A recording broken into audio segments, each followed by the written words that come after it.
Olá, pessoal do primeiro ano. Para quem não me conhece ainda, meu nome é Daíse. Eu vou estar acompanhando vocês na disciplina de Geografia.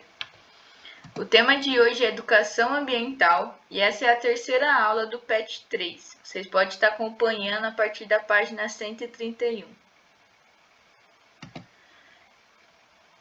A questão ambiental ela demorou muito para ganhar visibilidade na sociedade. Embora já tenha sido utilizada a educação ambiental em algum registro de 1948, ela só tomou relevância política a partir da Conferência de Estocolmo em 1972. Essa conferência ela foi organizada pela ONU, que teve a participação dos chefes de Estado.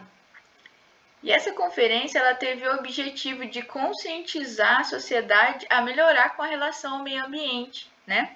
Então, essa conferência ela foi conhecida como um marco nas questões ambientais, nas tentativas, né, de equilíbrio entre o meio ambiente e o desenvolvimento econômico. Ela ficou marcada também principalmente pela briga entre os países desenvolvidos e os países em desenvolvimento.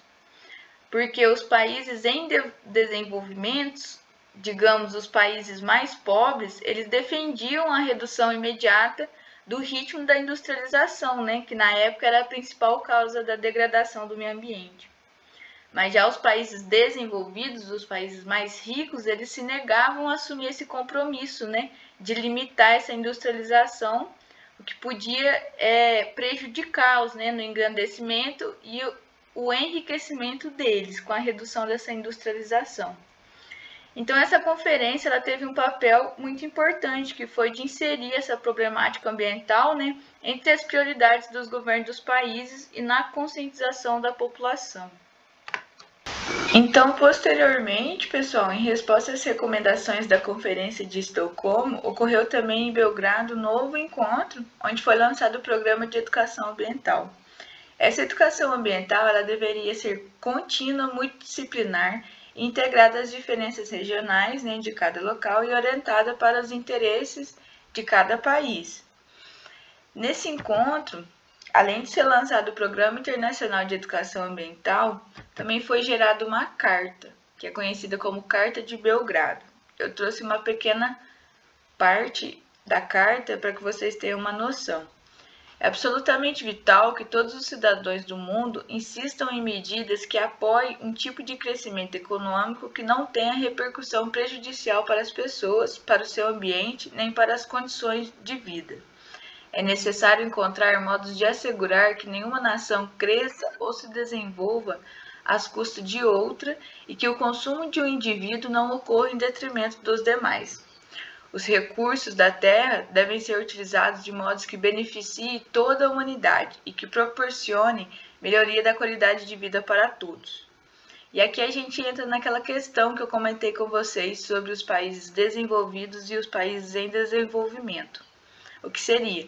Quando ele fala que o consumo de um indivíduo não ocorre em detrimento dos demais, é que os países desenvolvidos eles atingiam o ambiente de uma maneira que não prejudicasse apenas a nação deles. O que ele consumia, o que ele degradava da natureza, atingia toda a humanidade. Então, é aí que ele coloca, é necessário encontrar modos de assegurar que nenhuma nação cresça ou se desenvolva nas custas de outro. Em seguida, pessoal, após 5 anos da Conferência de Estocolmo, né, foi realizada a Conferência Intergovernamental sobre a Educação Ambiental, em Tbilisi, na Geórgia, antiga União Soviética. Essa conferência ela foi organizada pela Unesco e pela PNUMA. A PNUMA é o Programa das Nações Unidas para o Meio Ambiente. Essa conferência foi o ponto máximo da primeira fase do Programa Internacional de Educação Ambiental, que eu disse anteriormente, que foi iniciado em 1975. Nessa conferência foi definidos os objetivos, as características e as estratégias pertinentes a cada país, né, e internacionalmente. Então, pessoal, continuando nesse contexto histórico, né, desses movimentos ambientalistas, teve outro documento muito importante também, que foi o Tratado de Educação Ambiental para Sociedades Sustentáveis e Responsabilidade Global. ele foi elaborado na Conferência das Nações Unidas sobre o Meio Ambiente e Desenvolvimento. Essa conferência é conhecida como Rio 92 ou Eco 92, né? Onde representantes de muitos países do mundo se reuniram para decidir que medidas iriam tomar para conseguir diminuir a degradação ambiental e garantir a existência de outras gerações. Porque quanto mais nós utilizamos os recursos hoje, menos as gerações futuras poderão desfrutar desses recursos naturais. Então, a intenção nesse encontro era introduzir a ideia do desenvolvimento sustentável, um modelo de crescimento econômico menos consumista e mais adequado ao equilíbrio ecológico.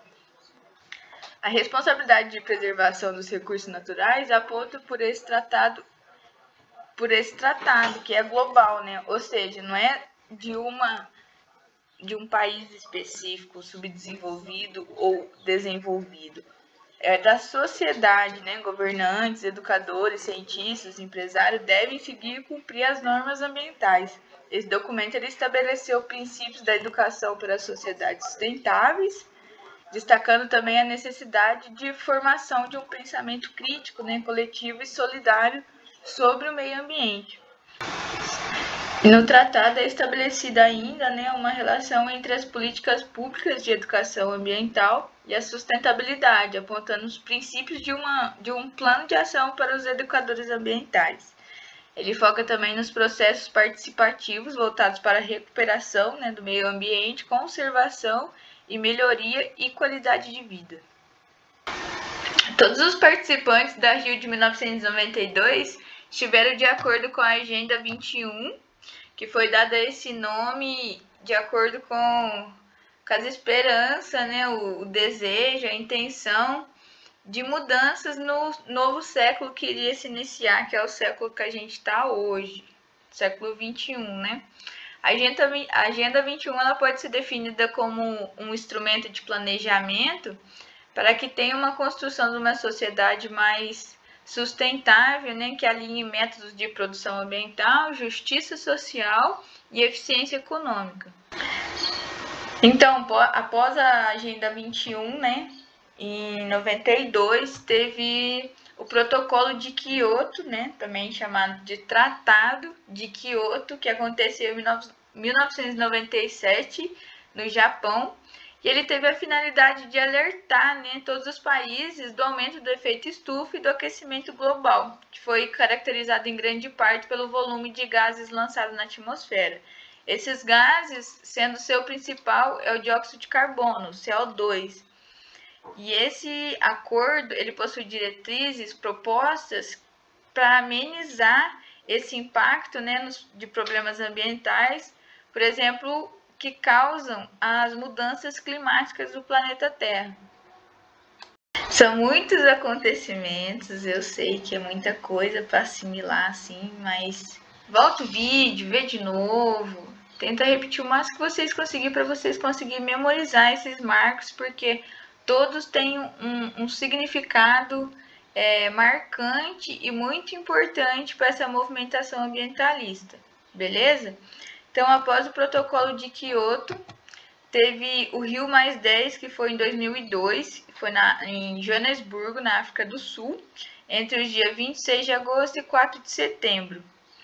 O objetivo do Rio+10 foi avaliar o progresso dos acordos estabelecidos na Rio de 1998, né, a partir da Agenda 21.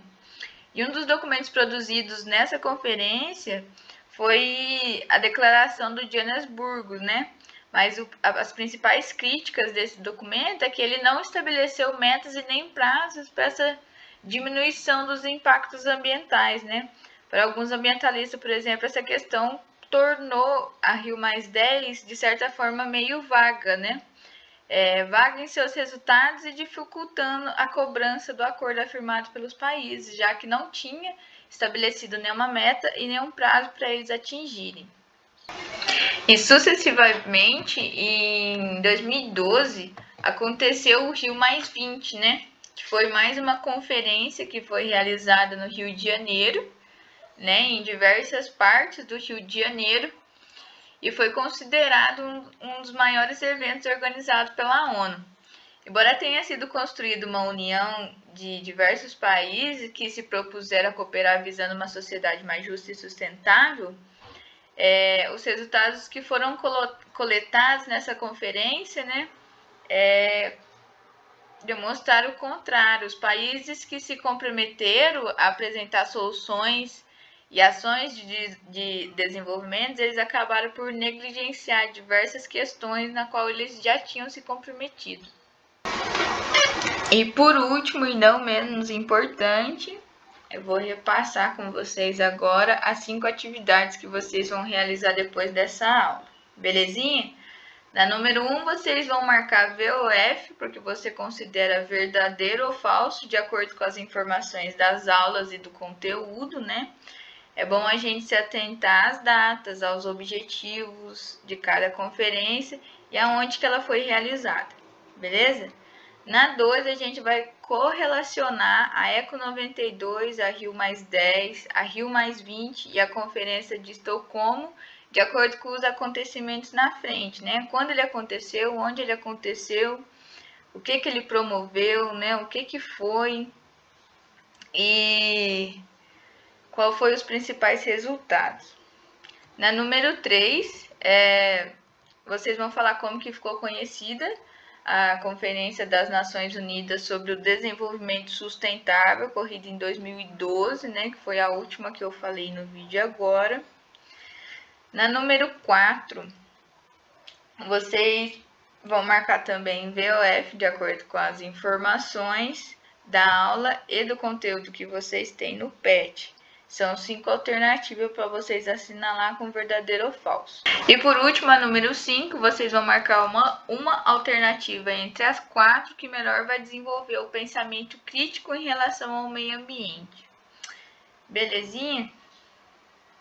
Essa é a contribuição que eu deixo para vocês hoje. Eu sei que é muita coisa, mas quem tiver a oportunidade, volta à aula, vê de novo, vê com mais atenção, vem parando o vídeo da forma que for melhor para vocês, mas se tiver a oportunidade, vê de novo, sim, porque é muito importante todos esses acontecimentos, beleza?